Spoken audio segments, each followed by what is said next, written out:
अगर आप यूपीएससी की तैयारी कर रहे हैं तो जो ये मालदीव्स की अभी न्यूज़ आई है ये आपके GS2 के लिए India and it's neighbourhood relations साथ के साथ effect of policies and politics of developed and developing countries के टॉपिक में बहुत एक इम्पॉर्टेंट टॉपिक बन जाता है।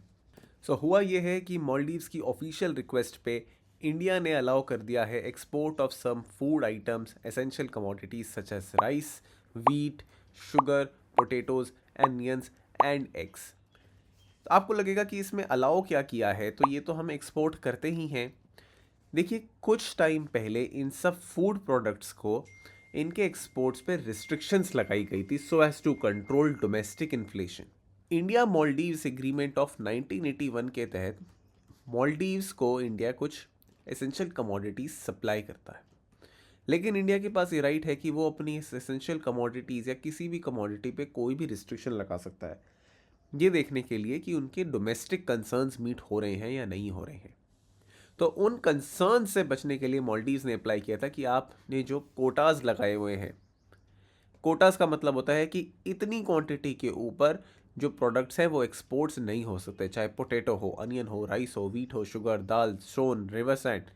तो उन सब कोटाज को आप हमारे लिए एक्सपैंड कर दें, इंक्रीज कर दें।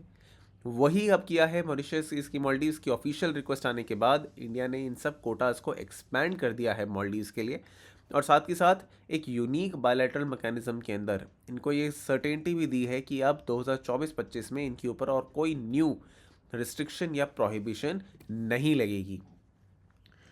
तो ये जान लीजिए आप यूपीएससी के लिए कि इंडिया मालदीव्स को क्या क्या एक्सपोर्ट करता है। इंडिया मालदीव्स को agricultural produce such as rice, spices, fruits, vegetables देता है।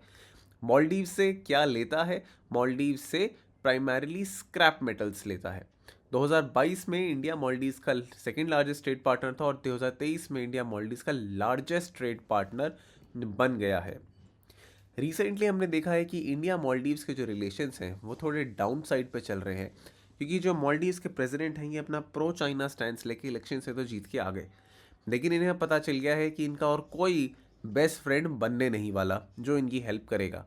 अब इन्होंने recently more than 80 military personnels को कहा कि आप यहाँ से चले जाइए, जो एक्चुअल में वहाँ पे HADR ऑपरेशंस के लिए ही थे और उनके सिक्योरिटी एंड ग्रोथ के लिए ही थे। साथ ही साथ ये टर्की से ड्रोन्स की बात कर रहे हैं, चाइना से ये फूड एग्रीमेंट की बात कर रहे हैं, लेकिन इनको टेंजिबल अभी किसी कंट्री ने रिजल्ट दिया है तो वो सिर्फ इंडिया ने इनको दिया है। साथ ही साथ ये इंडिया से डेट रिस्ट्रक्चरिंग की भी बात करने के लिए कह रहे हैं, जैसा कि न्यूज़ में आया है। तो आपके लिए बहुत इंपॉर्टेंट है कि ये प्रीलिम्स का क्वेश्चन कि आप इसको तैयार करें। क्या आप इसका आंसर आप कमेंट सेक्शन में दीजिएगा कि consider the following statements. Maldives is a member of SAARC, Maldives is a part of IORA, Indian Ocean Rim Association, Maldives is a member of BIMSTECs, and how many of the statements given above are correct? Only one, only two, all three, none? अब आप जानते हैं patterns change हो गए हैं। New pattern के लिए आपको प्रीलिम्स की तैयारी करनी है, प्रीलिम्स 2024 की।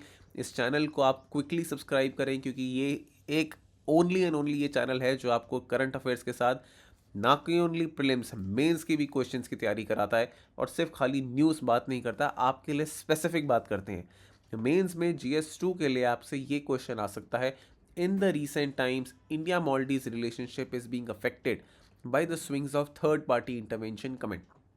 देखिए, मेंस का आंसर लिखने के लिए इसका फॉर्मेट होता है IBC।